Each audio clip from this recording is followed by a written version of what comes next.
Bonsoir auditeurs et auditrices, téléspectateurs et téléspectatrices de Radio-Télévision Nouria Machariki Official.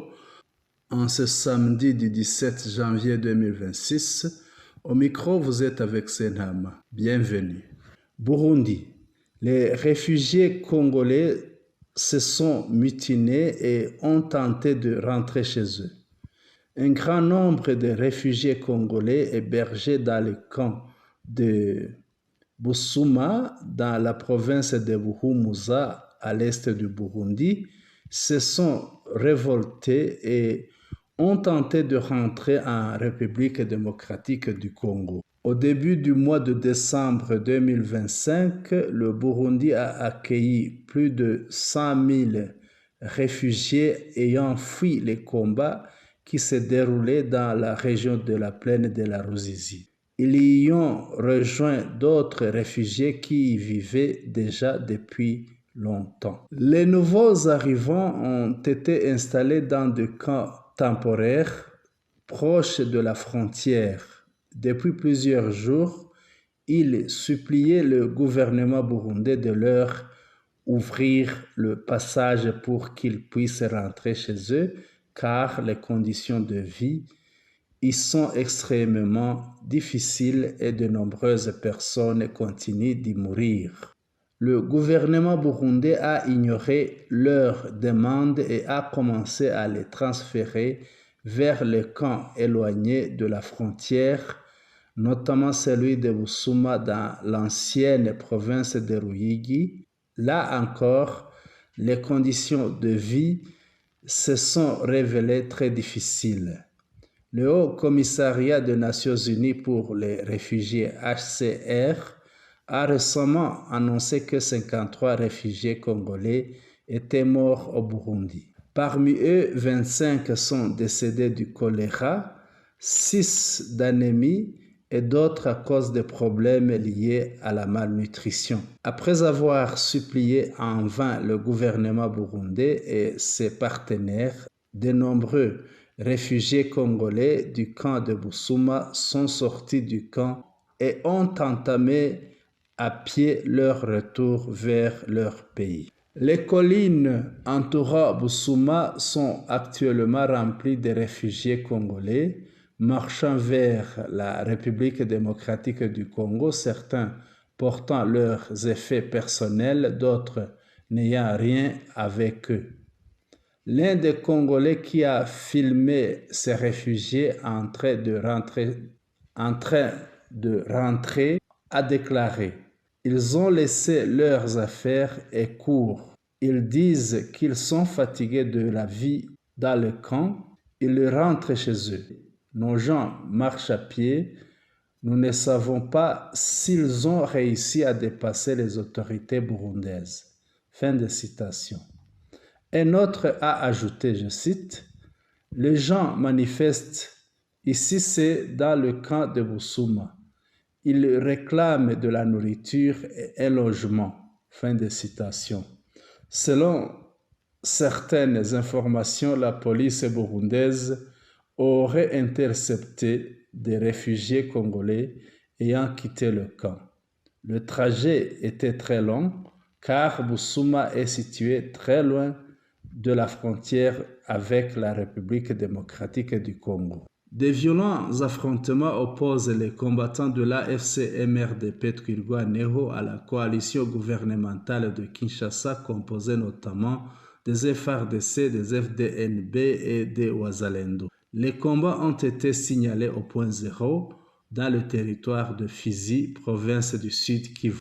Selon une source administrative et la société civile locale, les hostilités ont éclaté tôt dans la matinée de ce jeudi 15 janvier 2026 entre les deux camps. Des détonations d'armes lourdes et légères ont été entendues dans la zone où la situation demeure tendue, où la situation est demeurée tendue jusqu'en cette date du 16 janvier 2026, vendredi donc, pendant les heures de l'avant-midi. Un témoin rapporte « À l'heure où je vous parle, il y a des affrontements depuis 5 heures du matin entre l'AFC M23, MRDP Twirwaneho et l'armée congolaise appuyée par les Wazalendo et l'armée burundaise. Les combats se déroulent au niveau du point zéro, a-t-il déclaré. Une source de la société civile sous couvert d'anonymat a indiqué qu'il y a des affrontements entre le point zéro et Rwitsabuku. C'est à la limite entre les territoires de Fizi et Mwenga. Le point zéro est stratégique. Sa chute pourrait permettre à la FCM 23 et au MRDP Twirwaneho d'avancer vers la ville de Baraka, située à plus de 100 km, ainsi que vers Fizi Centre à une cinquantaine de kilomètres. Ces combats surviennent au lendemain de bombardements attribués à l'armée congolaise à Uvira et à Mukoko dans le territoire de Fizi. Twirwaneho a arraché au regroupement des forces armées de l'État congolais la zone du point zéro. Le groupe armé MRDP Twirwaneho, appuyé par l'AFCM 23, qui s'oppose au gouvernement de la République démocratique du Congo, a pris le contrôle de la zone stratégique de point zéro, un carrefour important pour les forces armées de ce pays, celles du Burundi, les Wazalendo et les groupes terroristes FDLR. Point zéro était la source des attaques contre les Banyamulenge et se trouvait entre les mains de la coalition gouvernementale de Kinshasa. Ce matin 16 janvier 2026, point zéro, d'où provenaient les attaques visant à exterminer la population Banyamulenge, a été capturé. Point zéro était depuis 8 ans un bastion des attaques. Il servait de corridor pour les obus et les attaques de drones menées par les FARDC, les Maïmaï, les FDLR et l'armée burundaise. C'était la source de la terreur et de violences meurtrières ciblant la population en raison de son appartenance ethnique. Un soldat belge déployé pour opérer aux côtés des FARDC, connu pour son expertise dans l'utilisation des drones, a été blessé au front à un endroit appelé point zéro. Touché au visage et au bras, il a été évacué en urgence pour être soigné à Bujumbura, au Burundi. Twirwaneho a capturé point zéro dans la matinée de ce vendredi 16 janvier 2026, un jour seulement après s'être emparé d'autres positions clés dans le territoire de Fizi, dont la colline de Baruta, et après avoir abattu un drone appartenant au regroupement des forces armées de l'État congolais. La direction de Twirwaneho a indiqué qu'après que les forces de la République démocratique du Congo, les forces du Burundi, les Wazalendo et les FDLR ont été délogées de point zéro, de la colline de Baruta et du site d'Isumo, elles ont fui en direction des zones de Murima et Mutambala. Point zéro abritait d'importantes positions du regroupement des forces armées de la République démocratique du Congo qui avait bloqué la route reliant la commune de Minembwe aux autres zones du territoire de Fizi et d'Uvira. Les forces qui y opéraient utilisaient cet emplacement pour préparer et lancer des attaques majeures contre les zones de Minembwe habitées par les Banyamulenge ainsi que d'autres localités où ils s'étaient réfugiés comme Mikenge. L'analyste Dr Alex Mvuka, spécialiste des questions liées à la République démocratique du Congo, a déclaré que point zéro faisait partie des 3 positions stratégiques du regroupement des forces armées congolaises. Dr Mvuka a affirmé, je cite, « Ils utilisaient point zéro comme base leur permettant de tirer sans distinction de la part de l'État congolais sur les villages Banyamulenge situés dans les montagnes en général et en particulier dans les zones de Minembwe. Fin de citation. Les partisans du gouvernement congolais craignent qu'après la prise du point zéro, les combattants de Twirwaneho puissent s'emparer d'autres zones du territoire de Fizi, notamment Murima, le centre de Fizi et la ville de Baraka. Les habitants de la zone où les troupes de Kinshasa sont passées en se repliant ont fui en larmes, affirmant que les FARDC et les Wazalendo continuent de leur causer d'insécurité. Écoutez les témoignages. Jambo rafiki yangu, jambo. Bonjour mon ami, bonjour. Comment ça va mon ami? Leo mapambano iko mingi sana. Aujourd'hui, il y a beaucoup d'affrontements. Presque moyen plateau yote iko attaqué. Presque tous les moyens plateaux sont attaqués. Karibu moyen plateau yote iko attaqué. Mapambano ililala tangu jana. Depuis hier, il y a d'affrontements. Vita ya jana siku ya ine ilianza na saa 10 na dakika 12. Les affrontements d'hier, jeudi, ont débuté vers 4h20 minutes le matin. Et ces affrontements se sont arrêtés à 20h la nuit.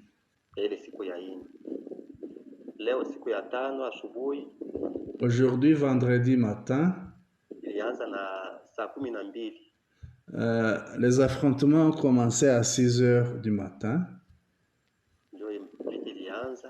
Voilà, c'est ça le temps auquel ces affrontements ont commencé. Il y a que toutes les catégories d'armes sont utilisées. La gouvernement ilishambulia wa M20. Notre armée, les FARDC, l'armée gouvernementale, a attaqué les positions de la FCM 23.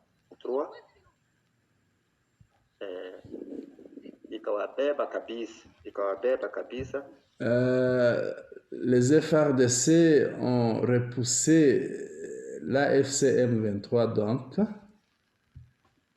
Lakini kukakuwa nani situation ya mfulero moja akaonesha Wanyarwanda je ya nani ya kudévier. Mais il y a un muflero qui a trahi la communauté, donc qui a trahi l'armée gouvernementale. Il a montré le chemin à la FCM 23, les maires de Twirwaneho. Bakadévier. Sabalidevier bakachomokea benzabo nyuma.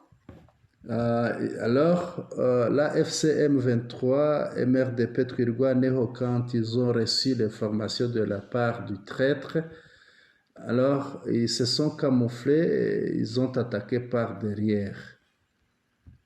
Sasa njo vita tena vikaanzia nyuma karibu na hapa ku point zero. Alors, les affrontements ont commencé derrière le point zéro. Et voilà, c'est là où ont été débutés les affrontements. Il y a eu du feu, on entendait des crépitements d'armes.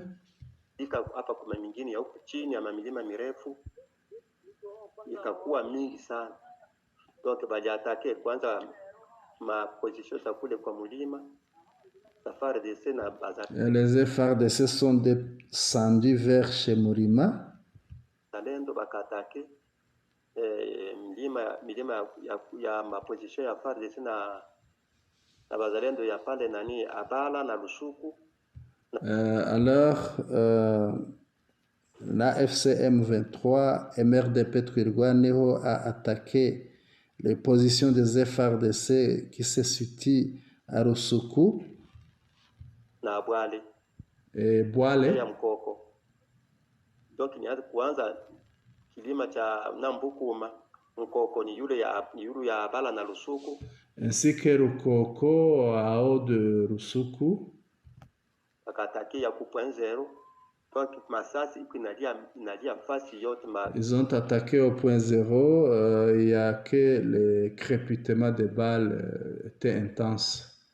Makampi yote ya jeshi letu la FARDC la gouvernement iko atake, lakini biko nguvu biko banabarudisha hivi. Sasa hivi tuisha sensibiliser babiana magroupement yote. Celui-ci dit que jusque-là, les forces gouvernementales tentaient de repousser la FCM 23 et MRDP Twirwaneho, mais tel n'a pas été le cas parce qu'ils ont finalement fui. Ils ont fui l'endroit, ils ont décroché. Continuons. Tulianzia kugouvernement Basiloja, babiana bote bazalendo banapanda kila fasi, banapanda banisha palipanda pamoja, walipata na 4h du matin.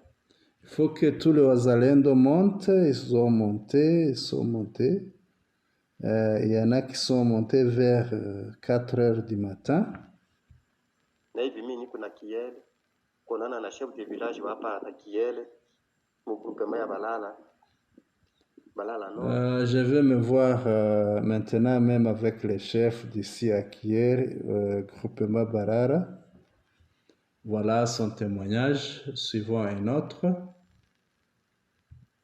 Jambo wana groupe wote. Bonjour les membres du groupe tous.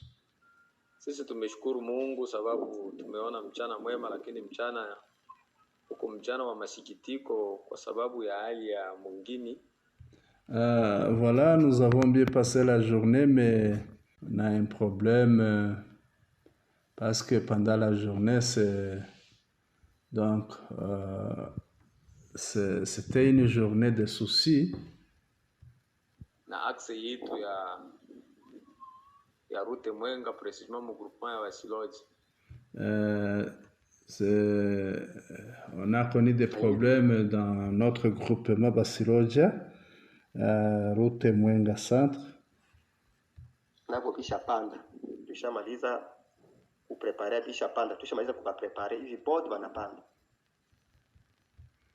Vita vilianza tangu asubuhi katika kijiji chetu cha Mulima na mpaka sasa. Les affrontements ont commencé le matin dans notre plateau de Mulima.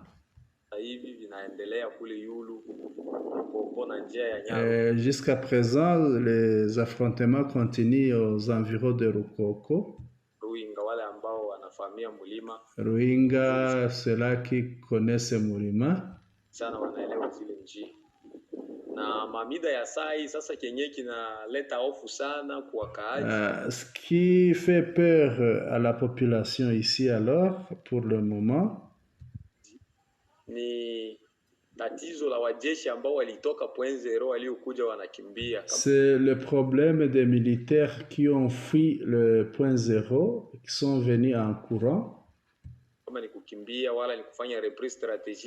Si c'est fuir ou faire le repli stratégique, comme ils disent très souvent,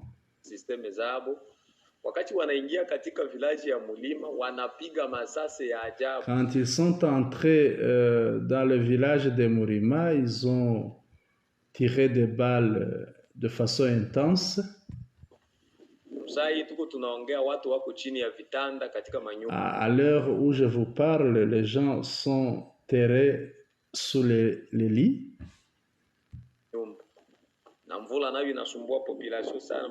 Et la pluie, c'est intense pour le moment. Lakini hali sasa ya ile masasa ndio itapertibe situation kule kuvilima ambapo wa vijana wanapigana pamoja na jeshi letu la taifa.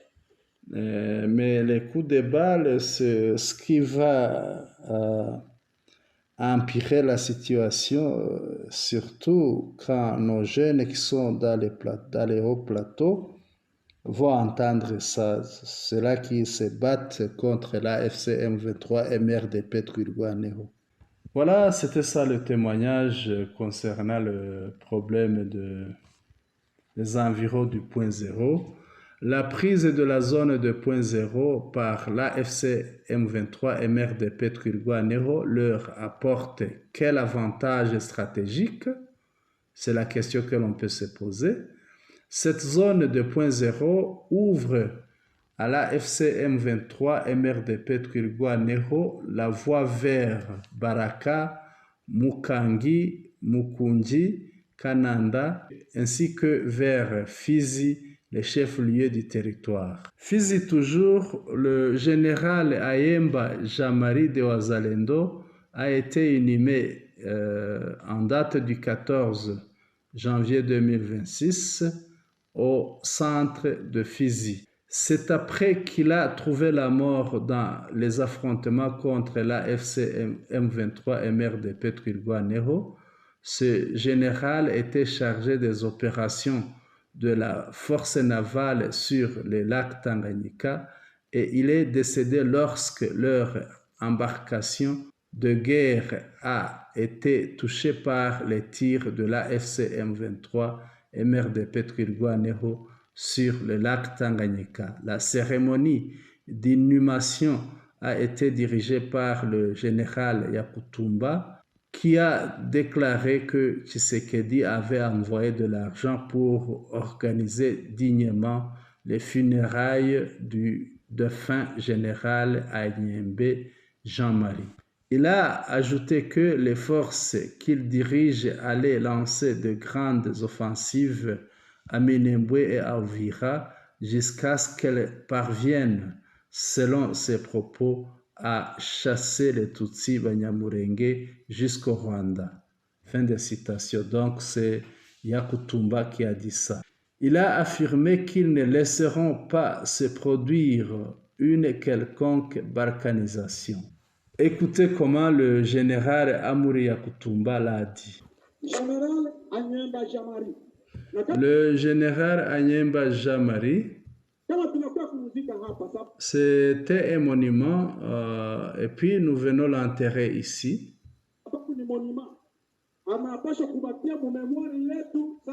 Il devra rester gravé dans nos mémoires chaque fois.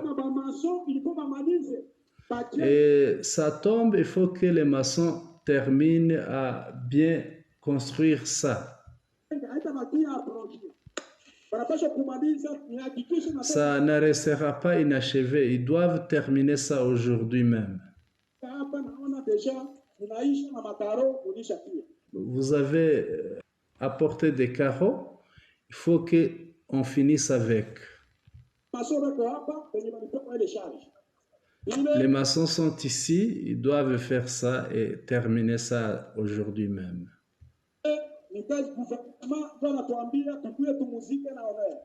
C'est le président de la République, M. Félix Antoine Tshisekedi, qui nous a dit que nous devons enterrer ce général en honneur.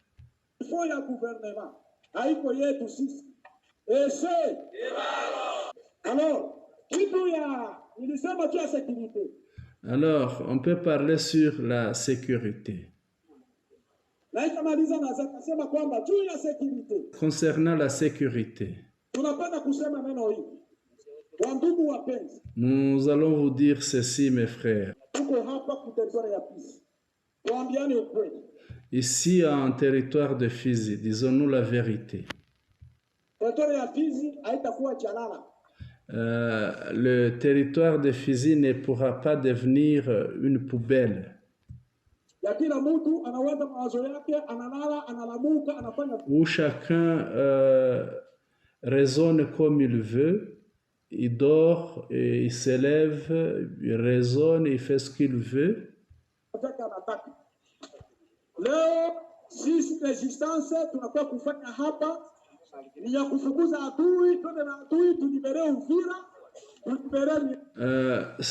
Donc nous sommes ici pour parler de comment nous allons combattre l'ennemi pour pouvoir libérer Uvira,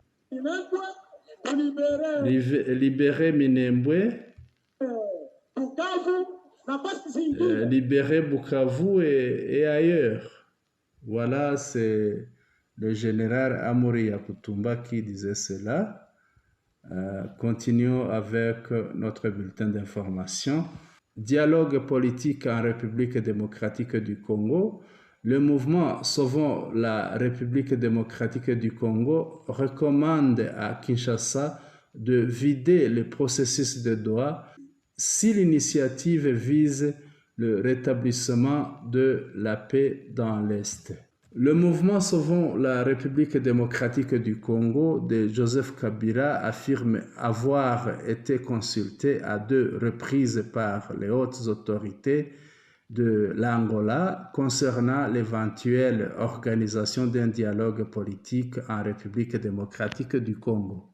Saluant l'implication personnelle du chef de l'État angolais João Lourenço dans la recherche de la paix au pays, cette plateforme politique et sociale née à Nairobi a néanmoins émis ses préalables. Dans un communiqué consulté par notre rédaction, le mouvement Sauvons la République démocratique du Congo, qui s'est dit pourtant favorable à un dialogue qu'il considère comme un forum par excellence de la consécration, de la réconciliation et de la paix retrouvée, invite Kinshasa à retourner à Doha, au Qatar, où il négocie déjà depuis 2 mois avec la rébellion de l'AFC M23 afin d'achever le processus sous médiation qatari, à condition que l'initiative tant souhaitée par l'opposition vise réellement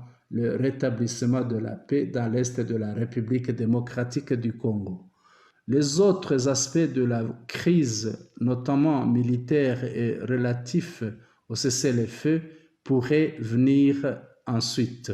Dans cette correspondance, on peut lire « Si réellement l'objectif est le rétablissement de la paix, il est plus indiqué de vider le processus de Doha qui engage le gouvernement et l'opposition armée avant de passer au dialogue afin que tous les aspects militaires de la crise aient été pris en charge et que toutes les modalités idoines pour faire taire les armes, y compris les cessez-le-feu, convenus par les parties en cause, aient été mises en œuvre. Le dialogue pourra alors se dérouler plus sereinement et avoir davantage de chances d'être ce qu'il est censé être, à savoir un forum et le lieu par excellence de la consécration, de la réconciliation, de la paix retrouvée et de l'unité nationale restaurée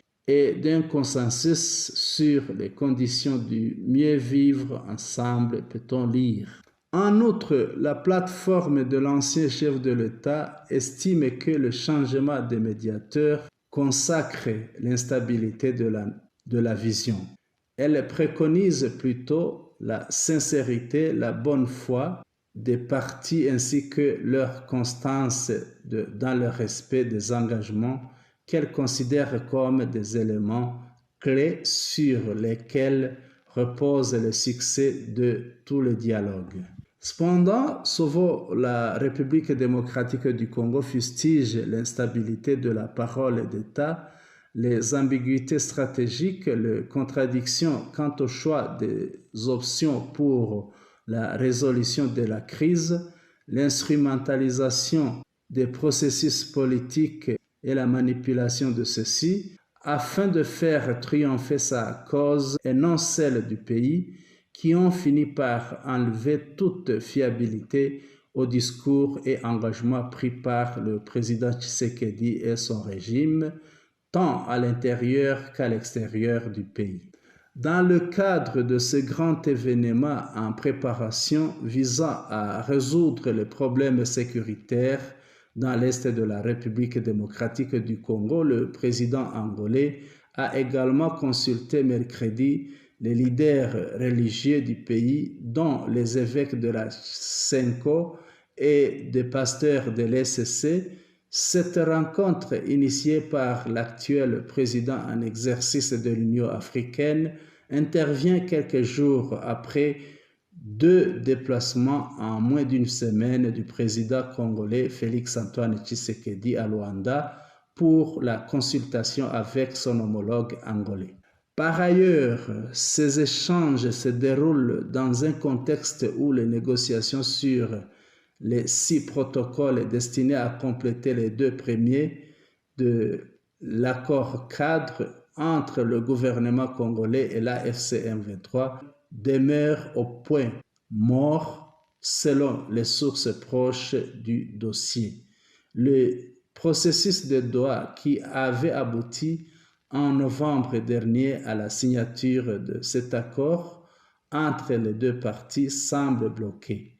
Fin 2025, la rébellion avait accusé Kinshasa d'avoir boycotté 2 réunions d'évaluation du cessez-le-feu, démontrant que les accords n'étaient qu'un écran de fumée, un simple repli tactique pour se réarmer et se réorganiser. Human Rights Watch a accusé les FARDC d'utiliser le viol comme arme de guerre. Dans un rapport publié au début de cette semaine, l'Organisation de défense des droits humains Human Rights Watch indique que des membres d'au moins 5 groupes armés ainsi que des soldats des forces armées de la République démocratique du Congo FARDC ont commis des violences sexuelles dans l'est de la République démocratique du Congo. L'intensification de combats dans les provinces d'Ituri, du Nord Kivu et du Sud Kivu, combinée à la diminution du financement et au manque de soins, entrave la fourniture d'une assistance adéquate aux femmes et aux filles survivantes de ces violences, d'autant plus que de nombreux centres de santé ont dû fermer. La direction de la division des situations d'urgence, des conflits et des armes au sein de Human Rights Watch, Ida Soya, a déclaré, je cite, « Les groupes armés et les forces gouvernementales utilisent la violence sexuelle comme arme de guerre dans l'est de la République démocratique du Congo. » Fin de citation. Elle a ajouté que les survivantes de ces crimes atroces sont confrontées à l'impunité de leurs agresseurs et un système de santé dépourvu de ressources pour les aider. L'organisation Human Rights Watch a demandé à l'armée congolaise, les FARDC, de prendre toutes les mesures nécessaires pour renforcer la discipline et prévenir les violences sexuelles. En Ouganda, ceux qui ont lancé une attaque contre la police, 7 personnes d'entre eux ont été tuées. La police ougandaise a annoncé que 7 personnes ont été tuées dans des actes de violence survenus dans la nuit qui a suivi les élections. Il s'agit de violences qui ont eu lieu dans la ville de Butambala, située à environ 55 km au sud-ouest de la capitale Kampala. La porte-parole de la police, Lydia Tumushabe, a déclaré que les membres de groupes composés d'opposants au gouvernement ougandais étaient armés de machettes. Il s'agit d'événements qui auraient été organisés par un certain Mwanga Kivumbi, membre du Parlement, qui aurait mené une attaque contre la police et un centre de dépouillement. 25 personnes ont été arrêtées. Elle a indiqué: la police s'est défendue parce qu'ils étaient nombreux. La police a tiré pour se protéger. De son côté, Kivumbi a déclaré à Reuters que les personnes tuées l'ont été dans sa maison où elles avaient les résultats des élections législatives tout en niant qu'elles aient attaqué la police. Il a déclaré, je cite, « 10 personnes ont été tuées dans ma maison. Elles étaient dans le garage attendant les résultats des élections pour célébrer ma victoire. Ils ont défoncé la porte et ont commencé à tirer dans les garages. Fin de citation. De son côté, Tumushabe a affirmé qu'elle n'avait pas été informée d'une attaque au domicile de Kivumbi, bien que celui-ci soit situé près d'un poste de police. Les résultats préliminaires de l'élection présidentielle montrent que Yoweri Kaguta Museveni est en tête avec 75% de voix, provenant de 59% des bureaux de vote, tandis que son adversaire Bobi Wine obtient 21%. Auditeurs et auditrices, téléspectateurs et téléspectatrices de radio-télévision Nouria Mashariki Official, c'est ici que prend fin notre bulletin d'information. Nous vous remercions pour votre aimable attention et nous vous souhaitons excellente soirée du 17 janvier 2026. Vous étiez au micro de Senham.